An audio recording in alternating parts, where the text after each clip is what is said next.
But here we go. We are spawning into our second series of the night, and in the bottom left-hand corner of Glittering Ashes LE, we have El Patito himself, the CranKy Duckling, the Peruvian Zerg player. It is Ryu. And spawning in the top right-hand corner of Glittering Ashes LE, we just saw him. He's the speedy boy himself, representing the land of Brazil and Amantes de StarCraft. It is YanXII.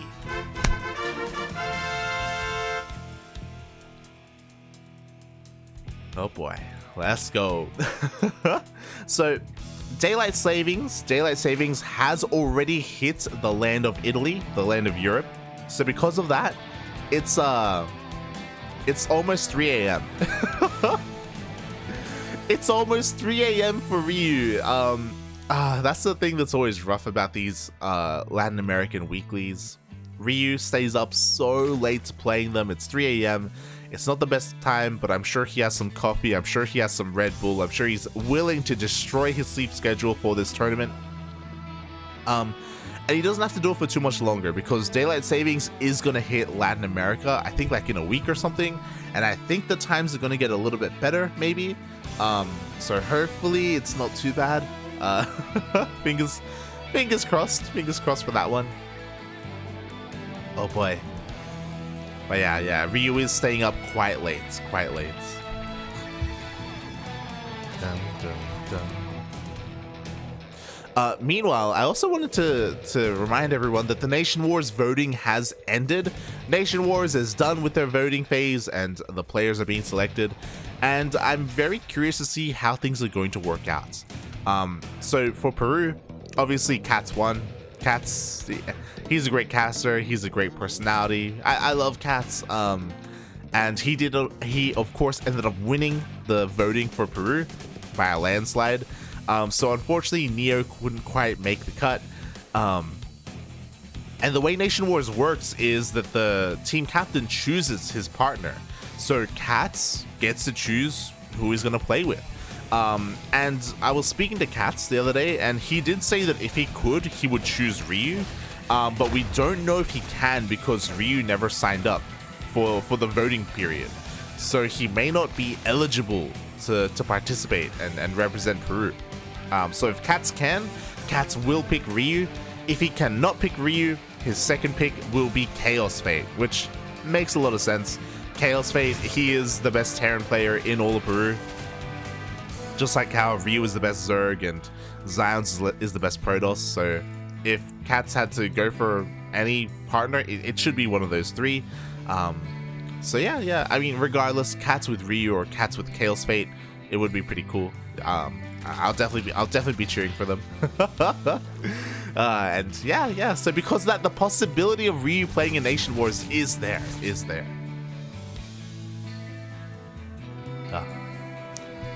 So yeah, there is always that to look forward to. Meanwhile, back at home, as we get into this game, we do have interesting. So technically, this is a third CC before Starport, but this is a third CC into a 2-1-1. What? This will get scattered, but this is very unorthodox. This is not standard at all. So we do have a very economic opener, but because of the build overall, we're not going to have a lot of Hellions. We're not going to have a lot of map control or map presence, but we are going to have a lot of Marines, and this is going to hit hard with Stim.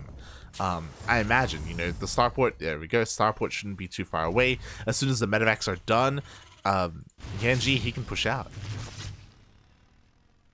Oh boy, so this isn't like an interaction that I see too often. We'll see how good this is.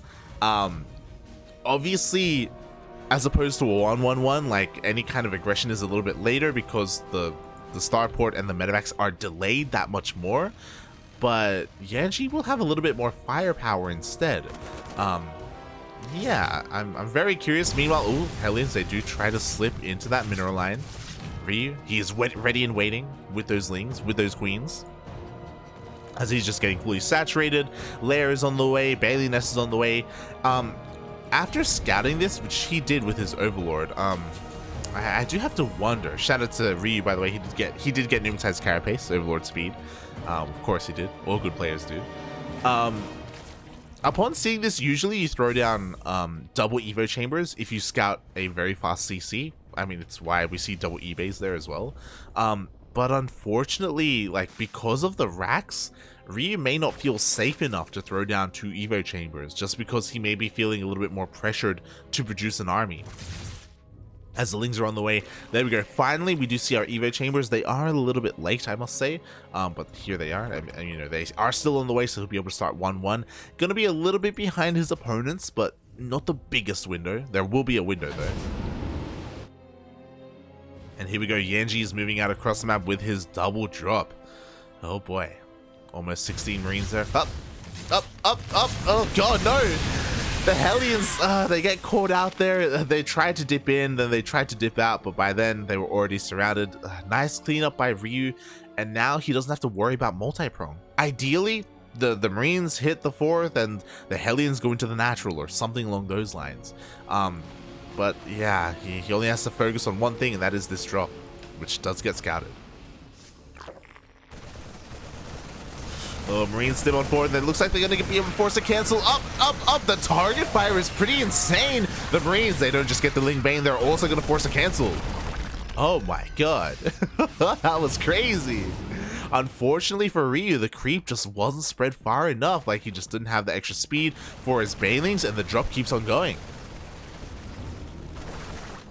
There are 26 things on the way, and the Queens are going to meet up with this, so this isn't like going to end the game or anything like that, but already a nice amount of damage is done. At the same time, though, you have to wonder, where was Ryu? His attention was elsewhere. We have a Bane drop! Let's go! Oh my god, there's no reaction! Puppy, please! The Banelings do get dropped in the mineral line. 6, 10 SCVs go down. Oh my god. Ryu's like, yo, oh my god, and we have another Bane drop in the natural! This time with Bane speed, 19 workers in total. Mate, you want to deny my 4th base? Okay, I'll deny your mining, mate. Let's go. Oh my god. Fun fact, as I was like casting the double drop here, I noticed a pickup over on the right, on the minimap, and I was like, oh, is there like another drop coming in? And then I noticed it going up instead of down. I was like, what? It's a drop alert. Let's go. So in the end, some nice counter damage done by Ryu. So I mean, getting his 4th base delayed was well worth it because it was a delay, it wasn't a kill, and again, he was able to kill all those workers. Meanwhile, we have another drop here towards the south. Honestly, YanXII is doing a great job at clearing up all this creep, but creep is all he can clean up because we have Lings, we have Banes, we have Ravagers as well. That's the big difference here with how Ryu approaches ZvT. He always goes to that Roach Warren, and he always morphs in like 5 or so Ravagers. The goal of these Ravagers are just to bile down tanks and also to bile down Widow Mines. It's just kind of a great utility unit that he incorporates in his army.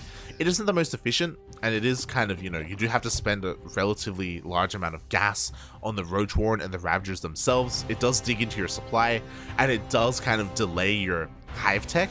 But Ryu feels, you know, the most comfortable with it, and I mean, hey, if he is able to bile down a couple of units, it just becomes worth it. Big if though, big if.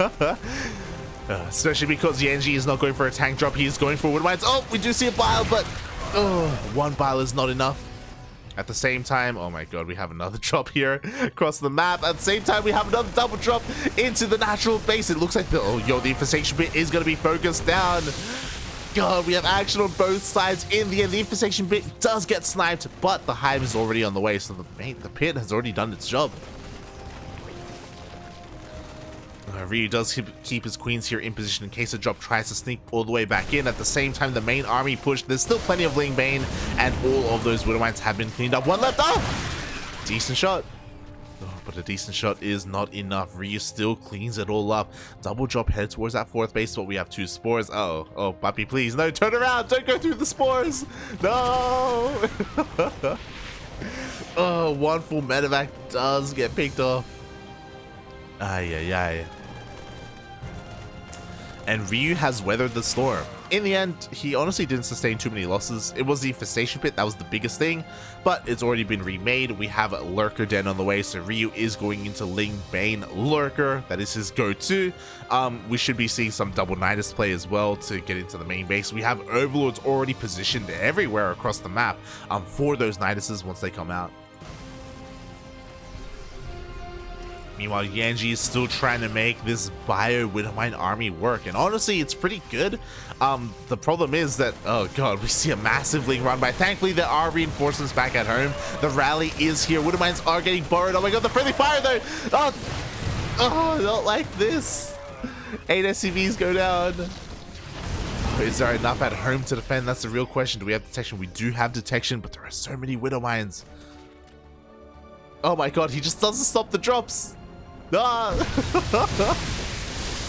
I love this. Like, you don't see this too often as 22 SCVs go down. Usually it's the Terran dropping the Zerg, but Ryu's kind of turned things on its head and he's dropping the Terran.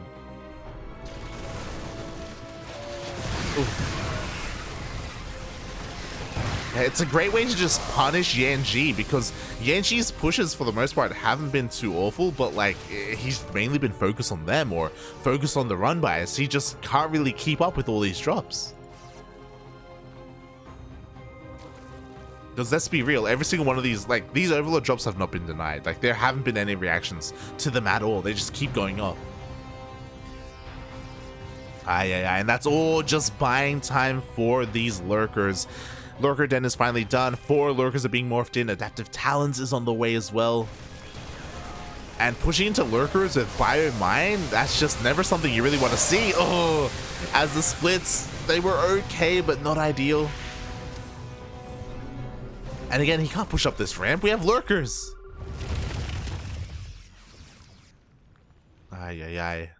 Thankfully, we do see YanXII responding to this. We do have Liberators on the way. A Ghost Academy would be amazing. Liberators are going to do for now. And Liberators are, you know, they are an answer to the Lurkers. I don't think they are the answer, though.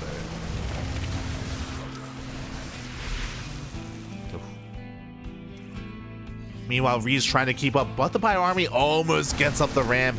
God, there was just Ling Bane ready and waiting for him, and there we go. Forces a massive pickup. Thankfully, there's not a lot of anti-air here, but some more Hydras are now coming out, and there is that double Nidus. We've seen Ryu being so defensive for a long time outside of his drops, and now with this double Nidus, it's his turn to come across the map.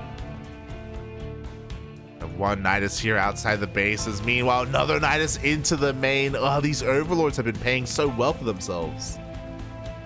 And there's no reaction. He doesn't see. He doesn't know. Oh, God. There we go. His army responds in his main base, but the Lurkers are here at the 4th. And this is where the Ghost Academy is. Why is the Ghost Academy at the 4th? Oh, God. YanXII, please. He will clean up the Lurkers in the main, which is great, but this Ghost Academy is so exposed. Meanwhile, the Ling Bane army is pushing out. GG gets called, and Ryu takes game number 1. Oh my god. that was beautiful. That was a thing of art. Oh my god.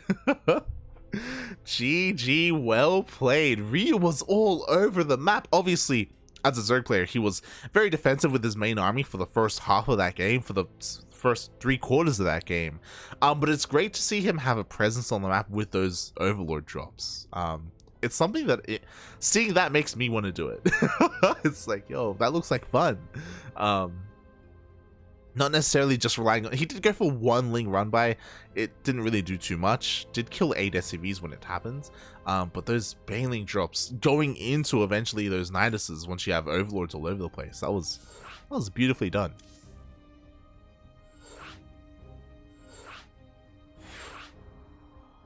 GG. And honestly, I feel like that's something that you can do once a series. I say once a series because coming into this game and coming into this best of 3, I doubt YanXII was ready for that.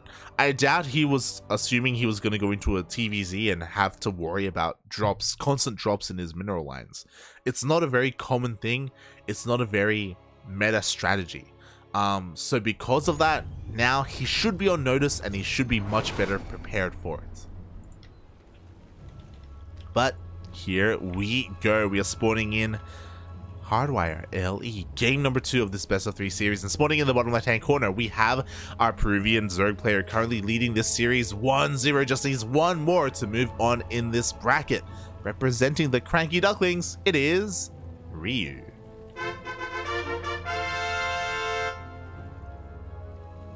And spawning in the top right hand corner of Hardwire LE, we have the Brazilian Terran player representing Amantes de StarCraft. It is YanXII.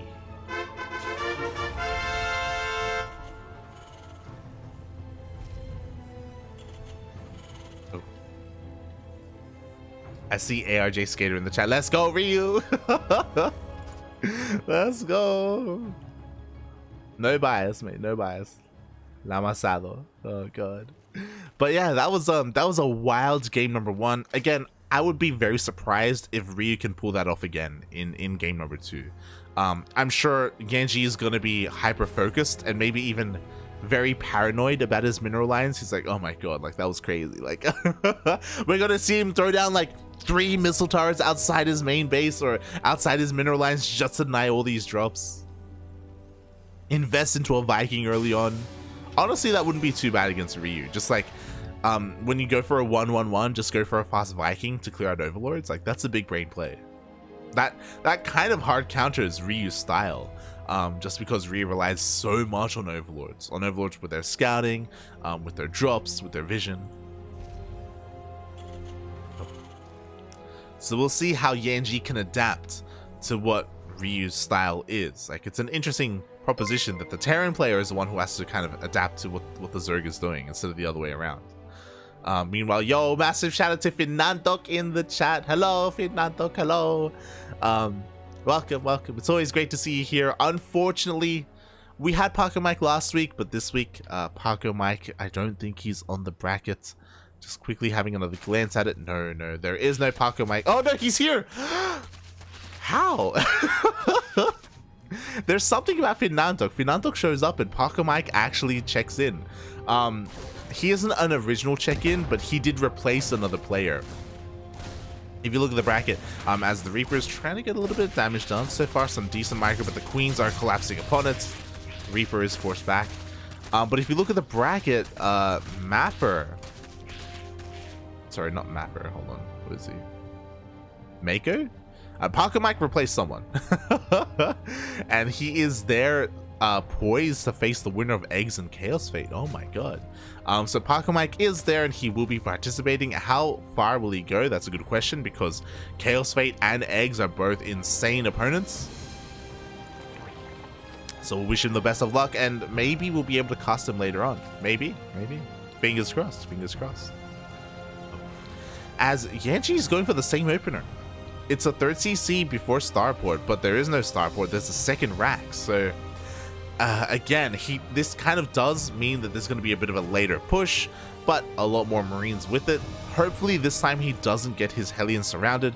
If you remember in game number 1, he went for that drop, but just before the drop happened, he ended up losing all of his Hellions as they got surrounded. YanXII being a little bit too greedy trying to get into the natural base. So hopefully he's able to take care of these Hellions a little bit better. Fingers crossed. As this all gets scouted here by Ryu, does get in, confirms the 2 Raxes. And Ryu knows that he can do more of the same.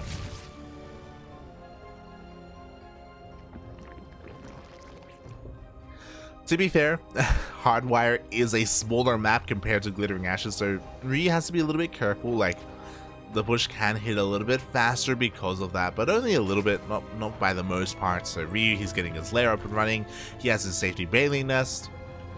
In a short while, we should be seeing double Evo chambers as well, just because he knows it's a 3rd CC build, so he knows that YanXII is being relatively economic. And Ryu even takes a couple of extra gases. So there we go. The gases, what are they for? They're for the double Evo chamber. Boom. They get thrown down. So everything's looking pretty normal for the time being, and it should be all normal, all normal, at least until these two medevacs finish up. And then that's when we're sending all these Marines across the map. Oof. Meanwhile, the Hellions, they have all survived. One of them almost got picked off, but almost is not good enough. At least this time, again, YanXII keeps everything alive, and now he's got some options. He can either push out with everything together, or, as we were alluding to before, try and go for a little bit of multi-prong. As no! No! Re, please!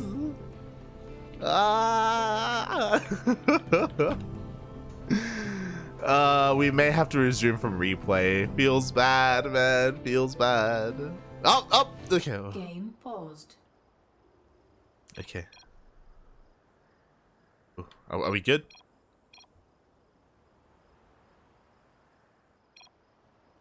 Oh, okay. 3, 2, 1. Game resumed. Beautiful. I was I was a little bit worried for Ryu, but okay, he's back. It's okay. It's okay. We're all safe and sound.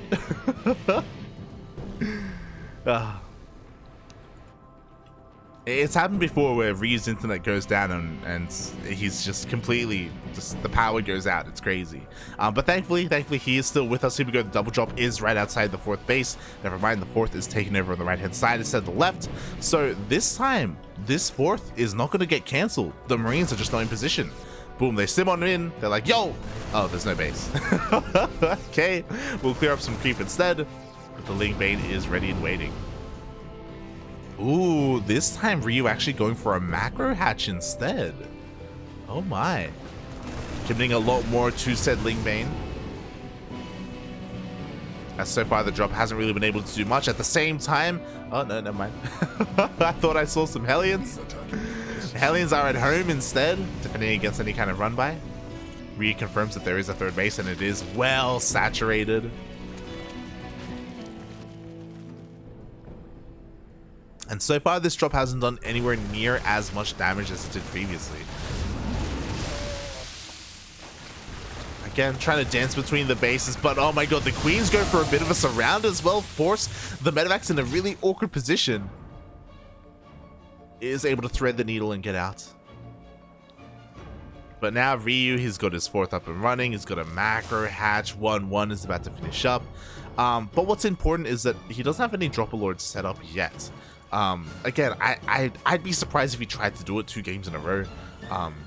I would think that YanXII is a little bit more prepared. He doesn't have any center towers or missile turrets, or anything like that, but it's possible.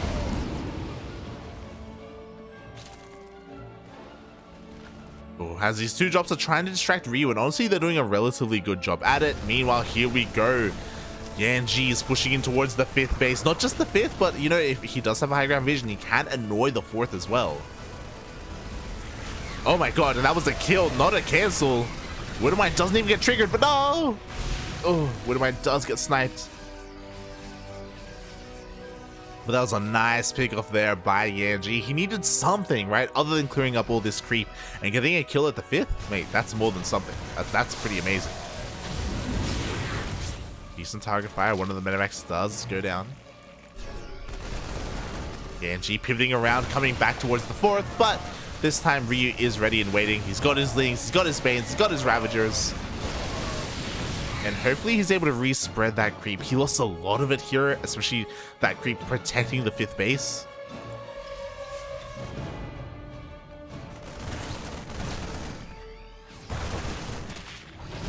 And YanXII, this is like a much better start compared to the previous game. Especially because, again, there are no Dropper Lords. There's no massive harassment hitting him. So this time his mineral lines have been left completely safe and completely untouched. No run-bys, nothing.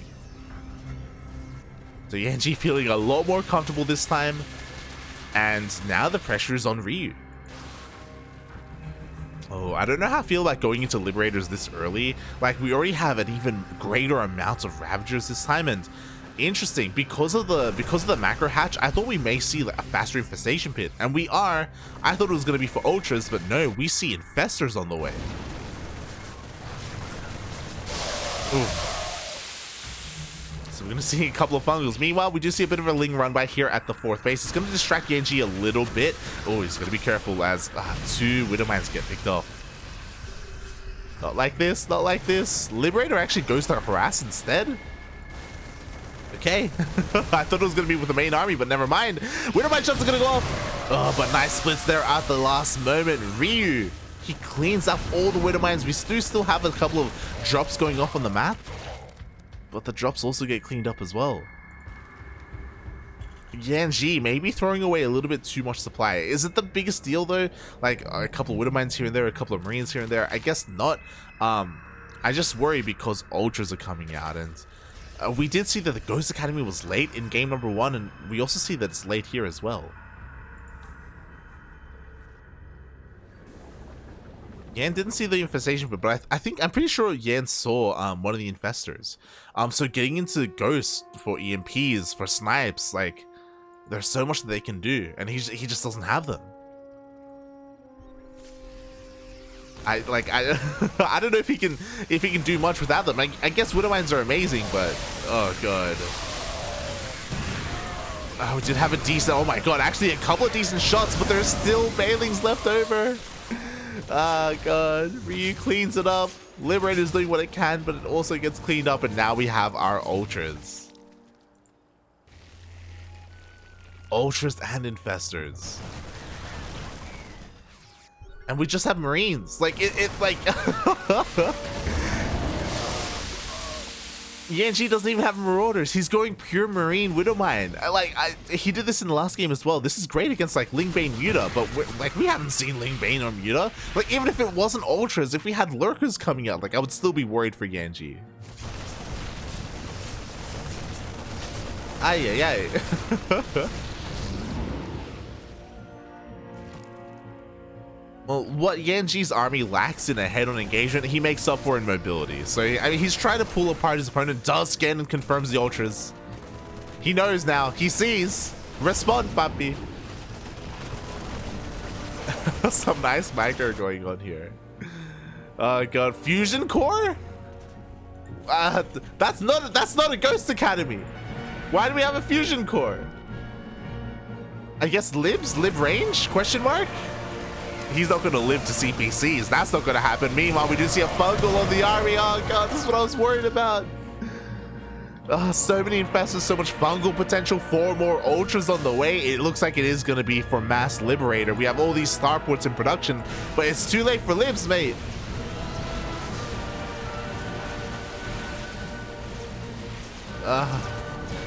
Third base forced to be lifted up. There were a lot of deepers here, by the way. As the deepers are being cleaned up as well. We do see that Ryu is getting ready for the Liberators. Spire is on the way for those Corruptors. Would be nice to see double Spire for double upgrades, but he may not even need it. Oh no!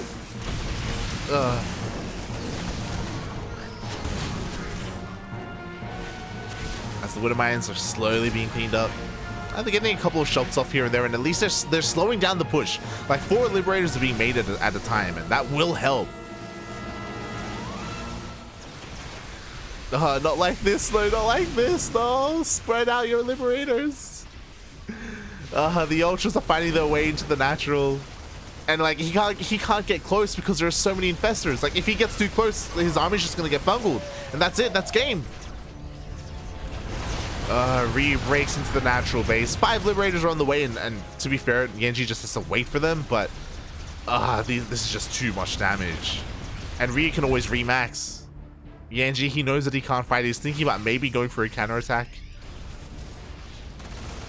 Liberators are finally coming out. Yeah, he's like, let's go. But it's too late for a base trade.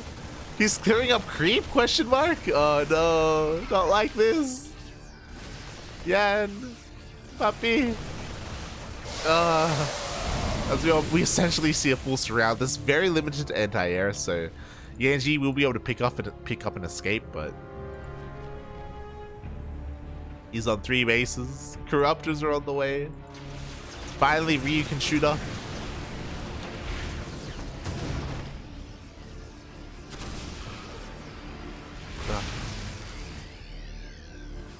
And these libs are going to be able to hold on. Yeah, they get decently spread as well. Decent. Oh, God. Decent spread as two of them get picked up. Oh, God. Lib range is on the way. Let's go. Fusion core finally paying for itself. Maybe. I don't even know if lib range is that good in this scenario. Do you need lib range against ultras? Is that really something you need? I guess it helps against ravagers, but not against corruptors. Oh boy. Here we go, the last stand. The Baileys are rolling on in. There's no way out. Oh my god. The Baileys do crush it forward. The freedom zones are able to keep YanXII alive, but what are they really protecting? They're protecting 4 Marines. GG gets called, and Ryu takes the series 2-0. Oh god. I may be a Zerg player, but I do still feel a little bit bad. Oh god. GG. GG. YanXII refusing to make ghosts. It's just not what he does. But there's, you know, there's a reason why ghosts are in the game sometimes. GG. YanXII has a very unique style. Again, both games going mass Marine Widowmine. It is, I understand why. It's a lot of fun to play, right? Like, it's very mobile. There's a lot of micro potential with it. But when you're up against these hive tech units like Ultras and Lurkers and Broodlords and Infestors and Vipers, the Ghosts, they have their place. And I do think that things were being scattered early enough where YanXII could have responded. Like, again, he saw the Infestors relatively early on, as they were being popped out. So if that had happened, then maybe he could have made a switch. It doesn't have to just be into Ghosts. Going into a more tank-heavy composition instead as well would have been a little bit better than Widowmines. There are a couple of options. Obviously, his answer was Liberators. But it took him a while to get into those Liberators as well. Like, it took him a while to get, like, the 2nd and 3rd starport up and running, to actually produce them. So, yeah, maybe even though his Marines saw the Infestor, he didn't see the Infestor. It didn't quite click in his mind.